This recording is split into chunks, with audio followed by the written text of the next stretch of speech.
Hey, I'm Sharon Pearson, and I really want to thank you firstly so much for joining me on the Perspectives journey.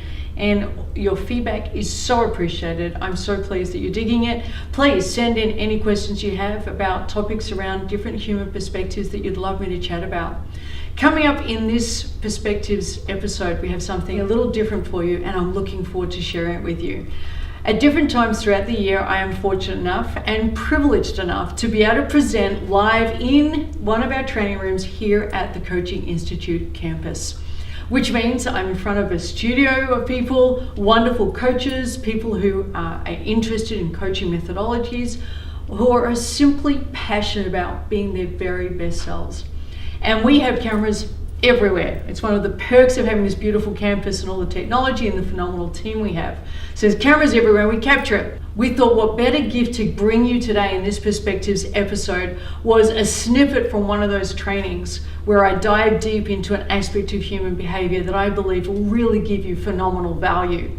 So you get to see me live. It'll be either an online recording or it could be me live in front of an audience. Either way, it's going to be an aspect of how we can rock out at this thing called life in a way that has deep meaning for ourselves, because that's what this is all about. It's your perspective on a phenomenal life.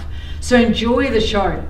You may find at different times I might mention different things that aren't on camera. Use your imagination to fill in the gaps. Mostly, however, the narrative will unfold in a way that will make sense, and I trust you get great value from. I look forward to your feedback, and I hope if this goes well, we get to bring you more shows from live events that we do here at the campus here in Melbourne, Australia.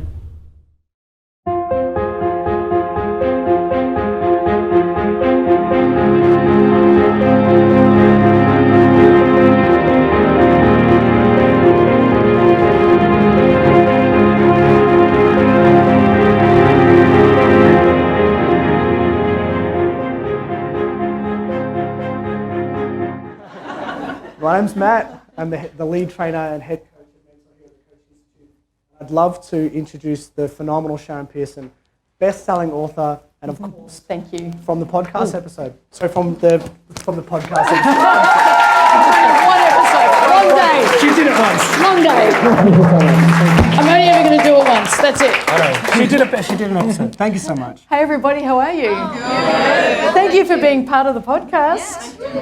So there's a camera somewhere. So you need to wave or wave. Yeah? There it is. Because that's going out to the world. Yeah. We need somebody sitting right in the middle to say, I don't want to be on the camera. Nothing awkward.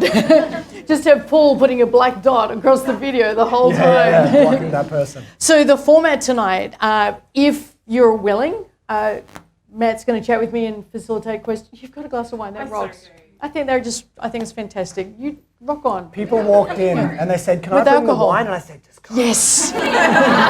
Just take it in. This has just got a little bit of reverberation going. Have a chat about my philosophy around coaching, how I look at it, how I approach it, what works, what I've learned for a little bit of time. And then if someone in the room is willing, I would like to do a coaching demonstration. Somebody's going to have to want to be coached for that. Okay. So who would be willing to be up on the front? Okay, so we're fine. That's not going to be a long, awkward hour's silence. We're going to be okay there. And then coach maybe 20 minutes just to get so you can get a sense of my philosophy coming to life. And then Matt's going to come. We're going to thank them profusely, aren't we? Just say yes. Yes. And then Matt's going to come back up here and we're going to unpack what we saw. So we're going to talk about it, demonstrate it, then unpack it and show it in slow-mo reverse engineering. Wonderful. For around about an hour and a half, just under. How does that sound as an evening? Happy with that? Yeah. Outstanding. Let's do this. Let's do this. So it's just starting to get warm. I now approve of the air conditioning going down. I came in, it was freezing before, so I just cranked it to my temperature. What's that? I was just saying, make sure. Yeah, you're on. I'm not hearing any sound. No, I'm okay. When I do this. You're in. There we go. You're back. I'm on. Hello. All right, hello. So, there's so many places I'd love to take this, and I know we've only got a small amount of time. But you have, I imagine your coaching style has evolved so much. Yes. From, well, and I remember you've shared, you initially did, I think, was it a basic NLP course or something? Yes. And you had a manual. And that I had a 24-page manual. 24-page manual, the training, that was it. Yep. And you learnt that style of coaching? Well, it wasn't NLP. I did a basic coaching program Right, so that had a pre that. I did NLP a year later. Yeah, okay. Yeah, I did all of NLP Master Prac, Trainers Training. Yeah. And you were that style of coaching for a long period of time. Yeah. And I think one of the biggest The GROW model. Yeah, the GROW model. Totally. And since writing the Ultimate You book, the second edition of it, your own personal journey, the deep dive into emotional intimacy, what would you say is the difference that makes the difference right now in your Well, you'd want me to coaching? say emotional intimacy based on that lead, but I'm going to go my way. Okay. The rebel that I am. Okay.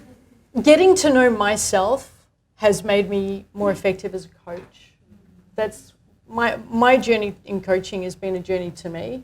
And that doesn't mean every coaching session I'm thinking, what can I learn about me? I'm not being self-indulgent in a coaching session. They've paid to see me for them. So I'm very mindful and respectful of that. But I can't help but not have some of the ideas rub off and to me to consider, or maybe if I'm asking that, I could do that. Or I try it out and then if it's working in my life, I'll give it a go with the client. So there's this two-way process the whole time for 17 years now of everything I've learned, I'm going to apply in the coaching, and everything I learn from coaching, I'm going to apply in my life. And it just creates this wonderful wheel of potential all the time. So emotional intimacy is part of it, but also having commercial instincts and commercial reality, a big part of my success in a coaching session. And it may sound weird to some of you if you're not familiar with what I'm saying and it's an unfamiliar concept, but to have commercial reality and commercial maturity makes you a more effective coach, because there's nowhere my client can go that's going to intimidate me. There's no numbers, there's no zeros that are going to put me off. You can really, it's not possible. So there's a lot of comfort there in knowing and assurance, knowing I can't be phased. So I go in with total certainty, so the client feels, what do you think they feel? Just certainty that we're going to do good things together. So it's the soft skills, but the hard skills as well has made me more effective. And if you're starting out as a coach, and I know a number of you are, and I think that's great, to ignore the commercial reality side of coaching and to act like it's not a business, but it's just a spiritual awakening, is to not do your clients any service. Because not everybody's on the same journey you're on, and sometimes they just need a hard conversation about managing their money. And we can't say, oh, it's all abundance. It's not helpful. Yeah. They need the facts. They need to know about the wealth buckets. How am I doing here? They need to know how to be effective in sales. They need to pay their bills. So we need to take care of, well, my philosophy has been, I'm going to take care of business. So when I go to my client, I can invite them to do the same, take care of business. It's much more holistic and rounded. Yes. Instead of just one angle. I know you know this, but I would always feel I was cheating a client that I haven't met yet if I wasn't a work in progress. So if I wasn't a lifelong learner and I decided, I'm going to park growth for a little, I would feel I was really letting my next client down. And the number of times, I don't know if this happens to you, but the number of times I'll get with a client and they will want to be coached on the thing I just learnt like 3 hours ago. I've been learning for 17 years, but that's the thing they want.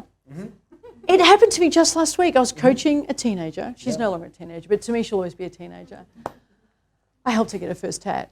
Very proud moment. Yeah, she needed to rebel from her mother. So I said, well, how are you going to do it? She goes, I think I know. And off she went. She got a tat. I was like, yeah, go you. Outstanding. Yeah, it's her quiet rebellion. Yeah, that's awesome. No, really, that was good coaching. Anyway, where was I? Because I just got wrapped up in her angel wings. So, and thank you for the flower. Yeah, it happened literally the hour before. I was blown away by the synchronicity of it. And I don't really believe in a lot of that, but it just keeps happening, even as I deny it. I've always noticed that happening. Yeah, I'm just going to keep denying the synchronicity and just keep noticing it's coincidence over and over again for 17 years. Eventually I'll catch on. If I ever have a moment, it won't catch on. I've got another 17 years of resistance in me, easy. if I ever don't learn, I get nervous. Yes. Because I'm going to miss that moment. Yeah, I want to be there for the moment. So a lot of my philosophy comes from I want to be well-rounded as I can be based on where I'm at in my life.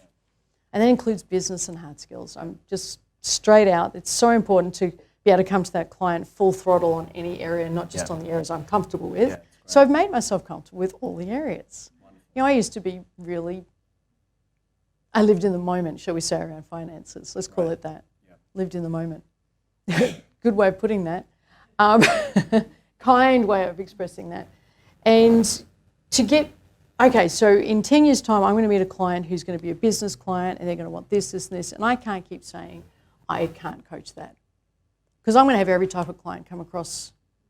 Does everyone get that? You're going to meet every type of person. Yeah. So I'm always a work in progress for the client that I'm coming to. That's great. And it's just worked really well. It's this lovely...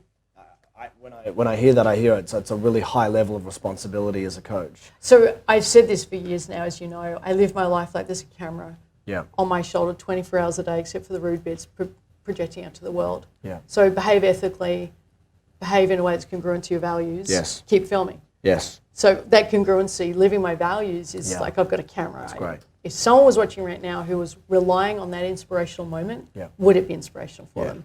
It's wonderful. So the other metaphor, which is not nearly as lovely, but I know you know it, is I pick up my dog's shit at night when I'm walking and no one's looking. But it's the perfect metaphor. When no one's looking, how am I behaving? When convenience would dictate, there is a lot of other choices available to me. Well, I also think that's the foundation of self-love. Yes, and self-worth. Because you know I that you did it, and you have to live with you. Yeah. You're your own camera. Yeah, so one of the things I know you guys know, I say this a lot, but I'm not living according to my goals, I'm living according to my standards. So my standards are what's going to be the impetus to get me to my goal. I can't just have a goal. I have a goal. What am I doing today to manifest, make that a reality, create that in a year's time? So I've got some goals that go out 3 to 5, 10 years' time. So what am I doing today? What are my standards in my own life today? And it all starts really small ways. So in the beginning, it was none of this. It was if I could manage me for a day. You guys know my story. Yeah, thank you. So if I could manage me for a day, that was a really outstanding day. Yeah. Now it's about managing, obviously, a lot more on a bigger platform. Yeah. But you creep up on it, Matt. You don't just, people say, I could never do what you do. Yes, you can. If you, for 17 years, have progressed towards this moment moment was an inevitability. Yes. It had to happen. It was going to happen. That mark's coming no matter what. How we fill in that to this moment will determine the quality of the moment. Yeah. So what I see as opportunity, somebody else might see as obvious, somebody else might see as very fearful, somebody else might see as a problem.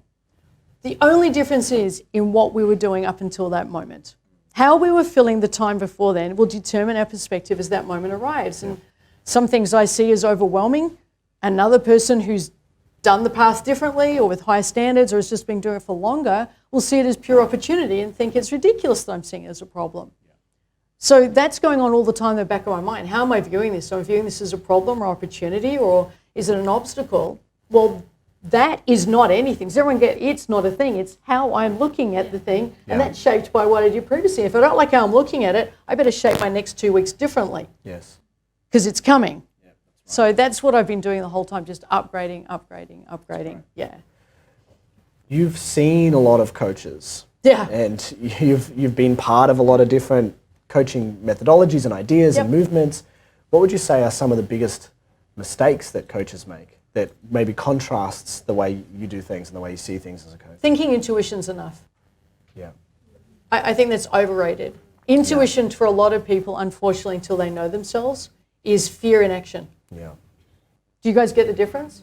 My gut told me that. No. But if you're living in fear, all you're doing is listening to the butterflies and thinking you're interpreting that as you shouldn't do something. Whereas feelings aren't facts. Feelings are not facts. Feelings are not responding to the world around us. They're only responding to our thoughts in the present moment. That's all they can respond to. They're not even responding to our personality or our preferences, our past, our future. They're not responding to the moment. They're responding to our thoughts. Yeah. So to think it's anything else is just, it's simply not true. There's no science to say that there is a possibility that can happen. Completely. So when someone says, I just coach using my intuition, and they're scared of a structure, I'm hearing someone who is, I think it's great and laudable that they want to trust their gut, but if they're living a small life and living in fear, they're not trusting their intuition. They're listening to that reptile part of the brain that we all needed to survive that said, be afraid, be very afraid, be constantly afraid, and then you'll stay alive. The only reason any of us are here today is because our ancestors were really good at fighting off predators. Do you all get that? Yeah. We all succeeded in being here simply because our ancestors going back hundreds of generations had the good sense to be afraid. Do you get that? We are hardwired for fear. Hardwired. It's biological. It's biological. It's right. It's the only reason we're alive today, because there's other people around here today because their parents got slack with the wolf. True story. It's true. Or they thought that their fear wasn't as attuned as it needed to be. So anybody who's here today is really fine-tuned to be afraid. And it's called a negativity bias. And we all have a negativity bias. We tend to look for what's wrong first, but people mistake that and call it intuition. Not everybody and not all the time. Yeah. But too many coaches, you said, what's the mistake they make? They label it intuition, which really they're listening to the negativity bias that says, oh, something was telling me I shouldn't do that. There's no something. There's biology. There's a negativity bias and a preference to avoid risk. Yes. That's it. Don't call that intuition. Such a game It's changer not for people intuition. to know that.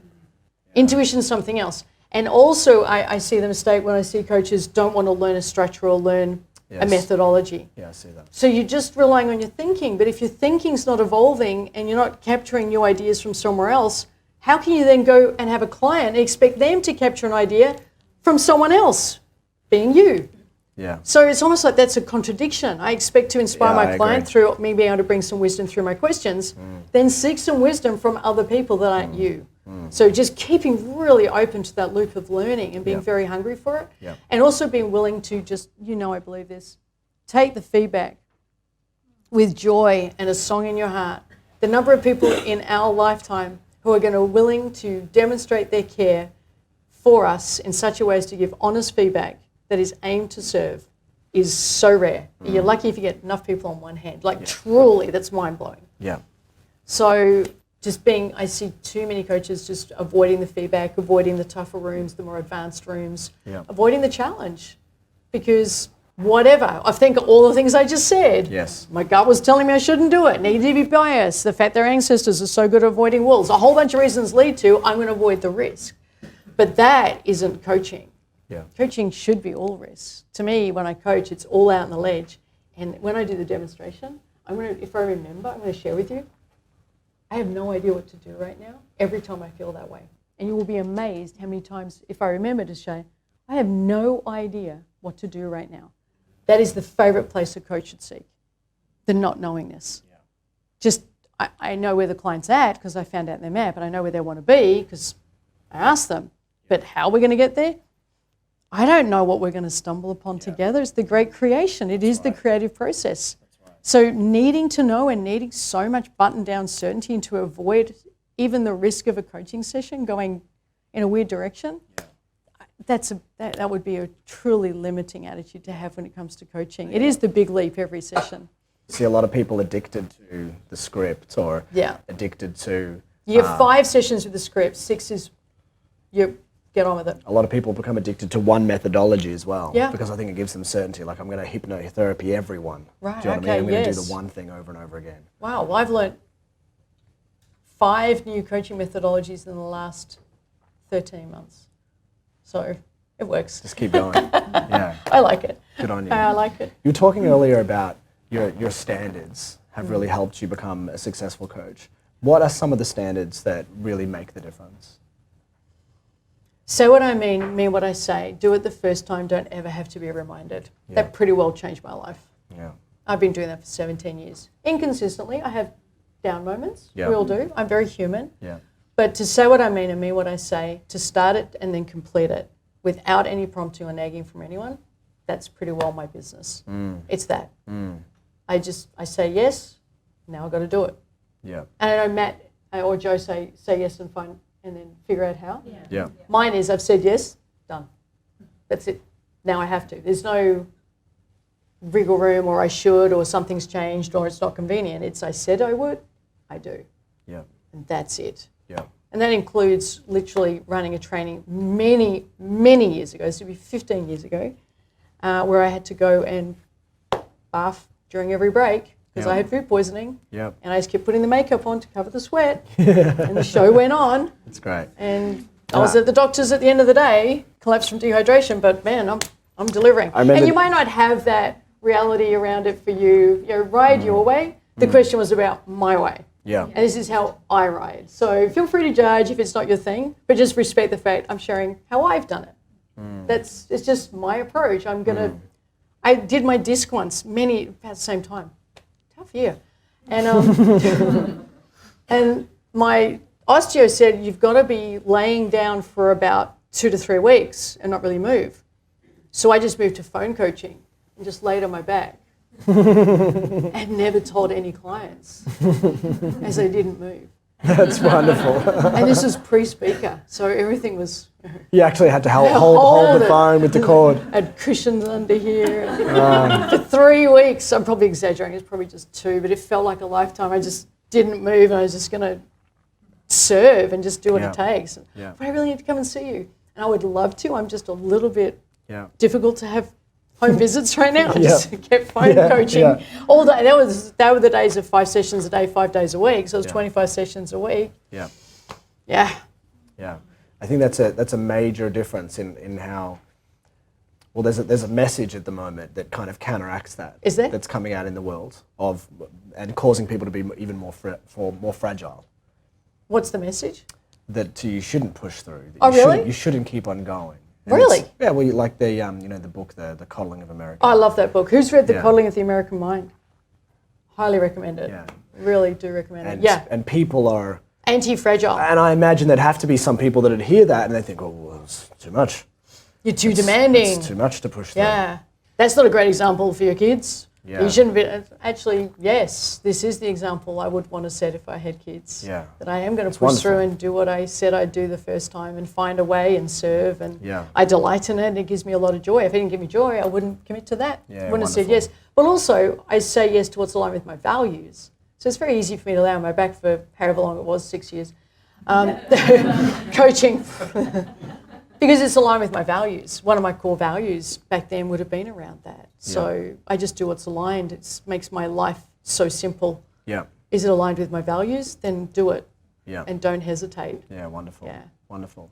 Now, through your journey, so was it 5 years ago you first wrote the Ultimate You book? Was it 5? Yeah. Was it 5 years ago, the original book? And that was quite a significant change. Was it really 5 years ago? Stop it. I think it's been 5 years. Okay, I'm in denial about that. It was like 2 weeks ago. Yeah, last year when you wrote that new book. It was last week, wasn't it? Yeah. It was like late Friday. Yeah, so I remember that. We're all about a couple of chapters in. It's been... It's barely out. We're excited that we just got it. Yes. Now, that was a significant change in the direction of your coaching and your style. And how has that journey... Because I imagine so many of your listeners, your readers, your watchers, but most likely they've read Ultimate You and the Ultimate Quest book and maybe come to some of your trainings. How did that journey impact how you see coaching and your approach? Really good question. Significantly. I keep coming across coaching methodologies that just insist on goal setting. Over and over and over again. It's just all goal setting. So GROW model, which is proven. It's research-based model that's backed up. But my clients' goals didn't fit actions. It was a beingness they wanted to experience. It was a shift in themselves and a shift in how they felt about themselves and how they were relating to the world and how they felt the world was not relating to them and they felt a deep disconnection. And so that work is a very internal journey. And so I just, from a very early stage in my coaching career, focused on that internal journey. As you know, I used to coach people who experience trauma and sexual abuse and trauma through sexual abuse as children. And they came to me as adults having, in their words, tried everything. And so there were no action steps. It wasn't a goal-setting session. Yeah. So what's something you can do this week? Right. It just seems even, just no. Just no. Yeah. It's nearly offensive to say that. Just didn't, to think that simplicity would change something. Yeah. And also they didn't know. Because somebody who's experienced that level of trauma as a child hasn't learned self-trust yet. And because they haven't learned self-trust, they can't trust what they think they should do. Because probably it's like a red wire, black wire thing. They want to cut the black wire, but everything blows up if you do that. And so they just didn't know because you get stalled developmentally where the trauma occurs. You don't keep developing emotionally in that area where that's where the trauma is. So to say now act like an adult and set a goal, no. So to me, it was just this, years ago, it was this massive journey into unpacking how do I help this client reconnect with who they were prior to this, which is where deep state repatterning comes into it. So hypnotising someone, taking them back before the first event, asking them to release it as an issue in their lives for now and their compelling future, and coming back to now only as rapid as you can release as an issue in your life. There's a whole script. So I got really good at that, and that was amazing. But they still needed to know what's the criteria that tells me this is a trustworthy moment. That's not a goal setting. Do you get that? You can't goal set, go and find out if they're trustworthy. That's asking them to take risks. So literally installing software that did not get installed after the trauma. So breakthroughs with deep state repatterning, the issue was gone. They were ready. They felt joy. They reconnected with joy. It was fantastic. Every single time, 100% of the time, my clients experienced that. But now what? And so that's how the journey began, where there has to be an emotional restoration happening for the client. And I believe it can be achieved with coaching. Now, I'm going to get pilloried for that if this is out on a podcast with experts saying you're not meant to coach that. I had a mother turn up with their 17-year-old daughter saying, my daughter will kill herself right now on the Westgate Bridge. This is pre-fence. If you don't do something, save her. So I got the expert help in, I got what was required, but I was the only person she would talk with, or she was doing that. Now, the only way I could handle that conversation, and it went beautifully, and that child's life was transformed, was because I was willing to go to the places that coaching tells you you're not meant to go to. So I feel a real discomfort around the fact that I know the experts in coaching are saying you're not meant to do any of the dark stuff. The whole positive psychology movement is built on only do the positive emotions. They don't have space for the negative. And I think that every emotion has its place and a time and appropriateness. And for some people, if they've been denied that emotion, then being with me is the best thing that ever happened because they get to have that emotion in a safe and maternal place. And I don't find that lacking congruency with the message of coaching, which is helping personal transformation in the client's well-being. It's that. So I'm going to go wherever the client needs me to go, short answer. Do you think that the movement and the direction that coaching is going in at the moment, that you're not supposed to do the dark stuff, and for example, because positive psychology is quite a big movement. It's the biggest movement, and so they're saying only do the positive. They are. What's your view? Like, do you think that is adding more shame? That's exactly why I went to where I went into with the emotional intimacy work that we do. Because I would work with clients and I know the pos psych stuff, not all of it, but I know enough of it. I know the coaching stuff and the evidence-based coaching, and I know how I'm meant to be framing it and setting goals, and it's meant to be solution-based coaching. That's a name of a type of coaching. And strengths-based coaching, I'm really familiar and good at that. I know that, but I was hitting clients, coming across clients who said, I don't want to think about my strengths. I can barely think about getting up in the morning. And for me to turn around and say, what strength can you tap into to help you to get up in... I'm sorry, no. It's nearly offensive. It's just, do you guys get that? They just weren't ready to feel awesome in any way. Well, it's in no way pacing the client either. It's not respecting where the client's at. And then we get into the whole debate, well, is that a clinical client rather than a general population client, and should I refer them on? Well, they tried the referrals and for whatever reason, there was no connection there. They didn't want to talk about their problems, which is not what I do. But they did want to be in a safe place where them feeling dark side was validated and maternally held kindly and safely and risk-free. And that's the space that I created with this work. And so it just developed from there. So to me, metadynamics is, for those of you who knew, it's our form of coaching. It's what I developed about 11 years ago. It's about, I'm going to look at the whole client and wherever they go. It's not everything's going to be framed through a positive filter. It's where they need to go, which doesn't mean I spend ever an hour with a client just doing dark side. They might want to, they come for coaching, they want transformation. Does that make sense? No one comes to me just to talk about their problems. I'm not a therapist. I don't want to be. Do you get the difference? But if what they've got is a problem that feels emotional in nature, then I'm not going to frame it through strengths-based work or solution-based coaching. I'm going to frame it through what I prefer, which is drawing from family therapy, which is attachment theory. So is everyone familiar with attachment theory, the work of Bowlby? So attachment theory is we have basic attachment styles, secure attachment, anxious attachment, fearful fearful, avoidant attachment, and avoidant attachment.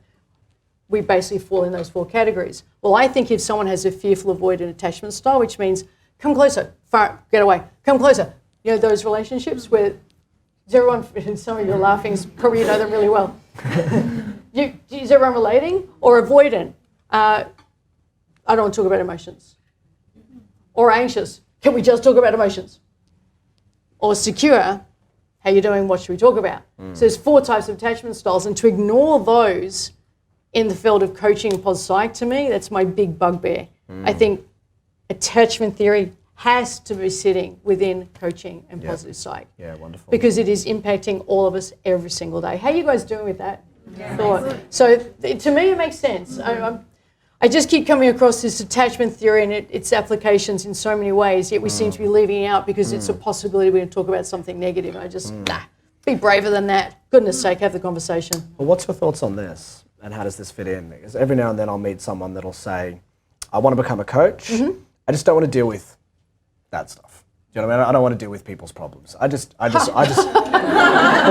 hear it. I don't want to. Don't deal with people. Well, I don't want to deal with the past. Yep. You know, I just want to do coaching because it's positive. And I think that's still a message that people think coaching is. Well, I think in many methodologies it is. Yeah. It's just not the way I have my philosophy. It doesn't seem developed. to be effective. Yeah. Well, it is for some coaches. So in executive coaching and a lot of coaching, solution-based coaching, works. Yeah. And the evidence shows it is more effective than doing dark side stuff. Yeah. It absolutely is fine, but it's just not fine for everyone. Yeah. So I'm going to go where my client needs me to go. Yes. And if they have something from their past that keeps, we've all done it. We self-sabotage ourselves a certain way. It's like, okay, I know that it was when I was 6 and my dad blah, and I'm still blah, and I'm still afraid. We've all done it. Well, I believe that can be resolved effortlessly within coaching if we're willing to have the emotional context conversation. So that's my thoughts are on that. Yeah. Getting brave emotionally is the greatest journey. Yes. Getting brave with my emotions and loving them and expressing them. This is my year of expressiveness. Good you on have you. a theme every year. That's great. My husband knows full well. It's the year of expressiveness. He doesn't need to remind me. Yeah. I'm here for you. So with the year of expressiveness, to me, it's just, and one of my core values, I think value number 9 is bravery. And so it's really about expressing all of me. And I think the purpose of my life is to express all of me. And we are emotional beings, firstly. We really are. We are, purely. We are emotion, trying to put it in a different context to make it look much neater and cooler and more under control than that. But we're really percolating emotions. First. Yeah, emotion. So I don't know how we can leave it out of the conversation. And I don't know how we can just focus on the lovely emotions either. Yes. I think that's not a full conversation Completely. or an honest conversation. And one of the things that's... We'll need to think about. Can you believe the time? Do you want to skip this question or give You've it a go? got 2.7 minutes. Okay. No, I'm kidding, you've got 5 minutes. Go for it. Buzzer. Okay, so one of the things that's always stood out to me about you is you are a learning machine. You are someone who learns more than I've seen in any other coach. Did you see the list I sent you? The book list? I did see the book 5 list. Thank books. you so much. Have those read by next month. I appreciate Sure, that. SP. It's awesome. So, you never stop learning. No. I'd love to know, and maybe you've answered it through your theme of the year, but what are you excited about when it comes to your next level of coaching? Openness. Just learning how to be open in different ways and non-judgmental in different ways. And helping people see there's no value in that separation, that judgment and blame only creates separation between us. Just to be really open to how to get to that point without really deciding in advance it can't be this. Right. So just real openness about how it can be done. It's wonderful. And to decide this early in career, in coaching's history, that it can only be focused on the positive, focused on the future. I'm sorry, but I don't think we've arrived yet to possibly delineate the boundaries to coaching. Yes. We're not even close to knowing. It's barely I've been coaching long enough that when I started coaching, everyone thought I was a cricket coach. Yeah. So I'd say I'm a coach. Oh, cricket? Footy then. Netball? And this literally was every networking event I went to. Yeah. There was nobody knew what coaching was. So it's a pretty young industry. I know it's 15, 16 years, but it's still only 16 years. Yeah. So we're nowhere close to working out the boundaries to what coaching should and shouldn't be and what can be included. So I'm just really open to it. And I see already there's barriers to that. There's experts coming in and the experts in the research, but I'm the practitioner on the field and I'm doing it, reading the research, going, actually, it doesn't only work that way. You might have a correlation, but you don't have a causation. Because mine is just as effective, you're just not researching it. Yeah. So we're going to be a lot more open for a lot longer before we decide what coaching is and isn't. That's great. And what can be included. It's wonderful. That's what I believe. I find it so challenging that phobias are meant to be treated, put under the category as clinical population. Do you get the difference between a clinical population and general? Like, come on, it's a phobia. Give me 5 minutes. And chocolate is my reward. Yeah. And the phobia's gone. Yeah. But I'm sorry, to label, do you get what I mean by, let's just let go of some of the labels and explore what could be just treated as everyday, resolvable by any coach. It's just not that special. Yeah. Grief busting, same thing. The grief is special. I'm not talking about the grief. But busting the grief, if someone wants to release it, you're going to be doing that demonstration, I think, tomorrow. Yeah. Let go of the grief. You don't need months of therapy. It's okay to just only have the joy and love for the person. That's right. And that's very doable for anybody who wants to go down that path. So to decide how it should look, let it go. So it's openness for me. Great answer. Yeah. Thank you so much. Appreciate that. Give her a round of applause. Thank you.